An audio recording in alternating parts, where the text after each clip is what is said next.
Hello everyone, চলে এসেছে একটা নতুন ভিডিও নিয়ে। সেদিন আমরা চলে গেছিলাম মেমারি এইচএফসি রেস্টুরেন্টটা অনেকদিন আগেই ওপেন হয়েছিল, কিন্তু আমার যাওয়া হয়নি। আজ আমি ফার্স্ট টাইম যাচ্ছি। এইচএফসিতে যাওয়ার মেন উদ্দেশ্যটা হচ্ছে 18 এপ্রিল ছিল প্রিয়াঙ্কার রেজিস্ট্রি, তো সেখানে আমরা যেতে পারিনি বলে আজকে ও আমাদের ট্রিট দিচ্ছে।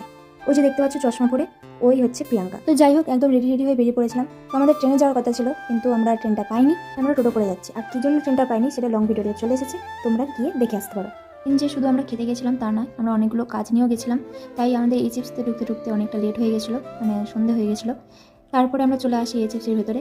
তো তারপর আমরা বেশি দেরি না করে ঝটপট অর্ডারটা দিতে চলে যাই, আমি আর প্রিয়াঙ্কা মিলে। ভাবছি হয়তো অর্ডার দিতে আবার দুজনকে লাগে নাকি, কিন্তু না, আমরা মনে করি যে একজন গেলে হয়তো সব কিছু ভুলে যাবো, তাই জন্য দুজন মিলেই যাই।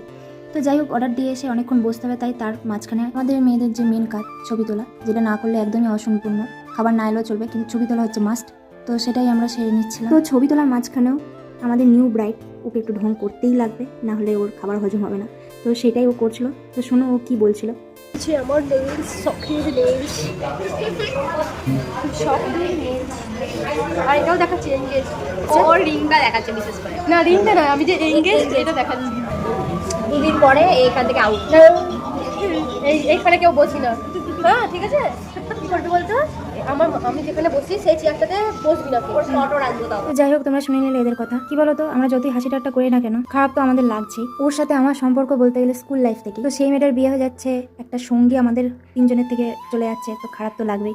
তো যাই হোক, এরকম হাসি ঠাট্টা আনন্দ সব রয়েই যাবে স্মৃতি হয়ে। হ্যাঁ, দেখা কি হবে না, অবশ্যই হবে। কিন্তু এই যখন তখন বেরিয়ে পড়া, হঠাৎ ফোন করে বলা যে আজকে রেস্টুরেন্টে ঘুরে আসি, খেয়ে আসি কিছু, এসব হয়তো আর বলা হবে না। হ্যাঁ, হয়তো সম্ভব হতো যদি ওর কাছাকাছি বিয়ে হতো। ওর এতটাই দূরে বিয়ে হচ্ছে যে ইচ্ছা থাকলেও উপায় থাকবে না। আর আরেকটা হতে পারে, ও যখন বাপের বাড়িতে আসবে তখন হয়তো ওকে বললে পরে যাওয়া যেতে পারে, কিন্তু বন্ধুত্বের ক্ষেত্রে যেটা হয় হঠাৎ ঠিক হয়ে যাওয়া, সেটা আর হয়তো আর হবে না। তো যাই হোক, এসব নিয়ে কথা বললে হয়তো রাত ভোরে এক হয়ে যাবে। ওদের সাথে কথা বলতে বলতে দেখো আমরা খাওয়া দাওয়া করে বেরিয়ে পড়েছি। আর কি খাওয়া দাওয়া করেছি সেটা তোমরা দেখতেই পেলে, আর তোমাদেরকে আর বললাম না। এইচএফসি থেকে বেরোতে আমাদের এতটাই লেট হয়ে গেছে যে আমরা ট্রেনের অপেক্ষা আর করিনি। ট্রেনের অপেক্ষা করলে আমাদের বাড়ি যেতে 9:30 পৌনে 10টা বেজে যাবে, তাই ট্রেন অপেক্ষা না করে আমরা টোটোতে বসে পড়েছি। তো যাই হোক, বাড়িতে গেলে কার কি অবস্থা হবে সেটাই তোমাদের সাথে শেয়ার করছি। তো শুনে না আমরা কি বলছিলাম।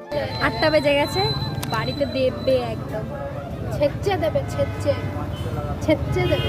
একে তো একদম আরো ছেঁচে দেবে। আমাকে যদিও বা আসতে পেঁপে দিয়ে চেপে। তো যাই হোক, ভিডিওটা আজকের মতো এইখানেই। দেখা হচ্ছে নেক্সট কোনো ভিডিওতে। লাইক কমেন্ট শেয়ার করতে কিন্তু ভুলো না। তো চলো, টাটা।